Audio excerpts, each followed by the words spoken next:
হযরত জাফর রাদিয়াল্লাহু তাআলা আনহুর স্ত্রী আসমা বিনতে উনাইস রাদিয়াল্লাহু তাআলা আনহার ঘটনা বর্ণনা করা হয়। আসমা বিনতে উনাইস জাফর রাদিয়াল্লাহু তাআলা আনহুর স্ত্রী ছিলেন।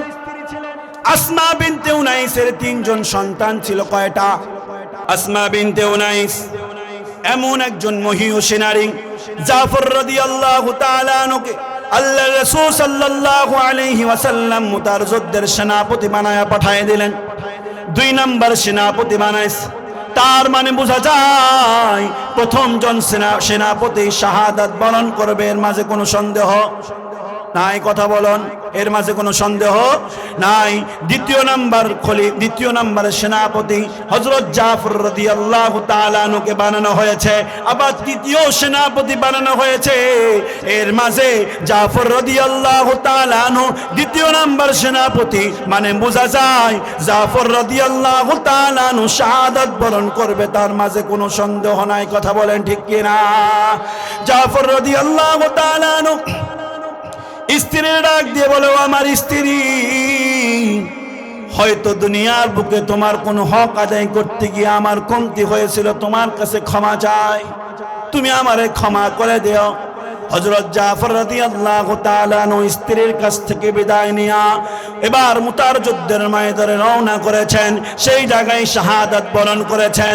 আল্লাহর রাসূল সাল্লাল্লাহু আলাইহি ওয়াসাল্লাম শাহাদাতের কথা শুনে জাফরের বাড়ির দিকে রওনা হয়েছে।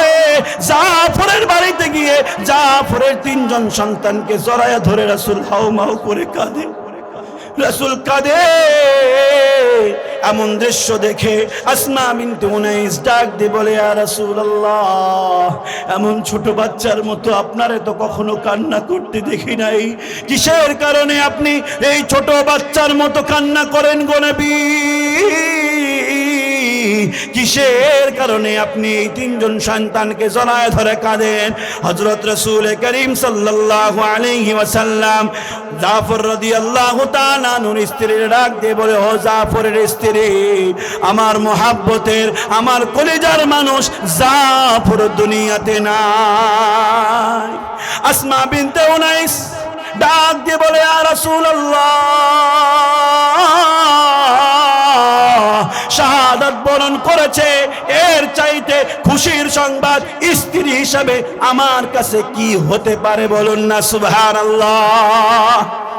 আপনার আমার স্ত্রী তো এরকম, যদি বলেন মাহফিল হবে রে, রাত্রেবেলায় মাহফিল শুনতে যাব, স্ত্রী বলবে, খুব মাহফিল শুনতে ভালো হয়ে গেছে, বিড়ি খেতে খেতে তোমার সময় পার মাহফিল শুনতে যাবে।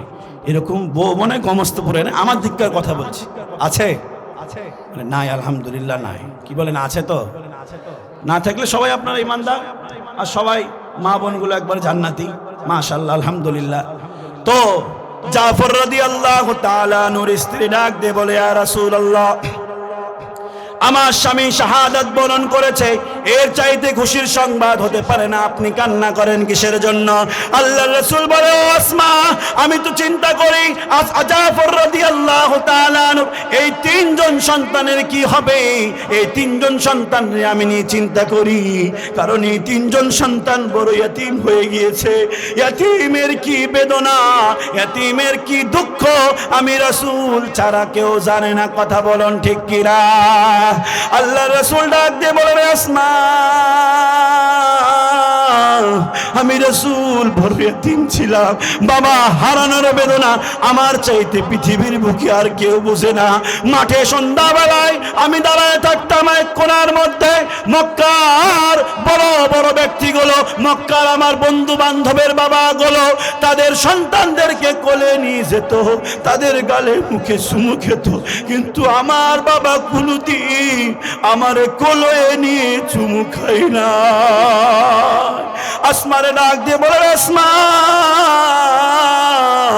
এতিমের কি কষ্ট আমি রাসূল ছাড়া কেউ জানে না। কথা বলুন ঠিক কিনা?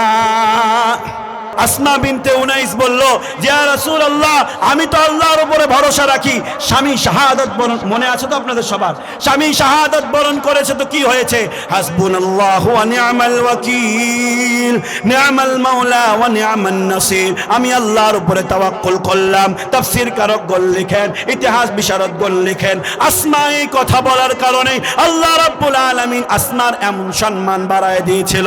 হযরত সাইয়্যিদনা আবু বকর রাদিয়াল্লাহু তাআলা আনহুর স্ত্রী ইন্তেকালের পরে হযরত আবু বকর আসমা বিনতে উনাইসকে বিবাহ করেছিলেন, বলুন না সুবহানাল্লাহ।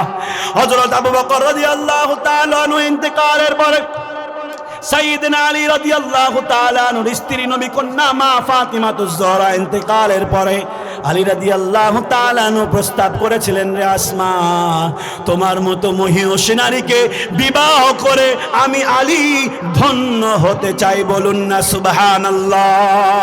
আল্লাহর উপরে ভরসা রাখার কারণে একজন শহীদের স্ত্রী দুইজন খলিফায়ে রাশিদের স্ত্রী হিসেবে কিয়ামতের মাঠে আল্লাহ আসমারে উঠাবে, বলুন না সুবহানাল্লাহ। অতএব মুসলমান, আল্লাহ ছাড়া কারো উপরে ভরসা করা যাবে।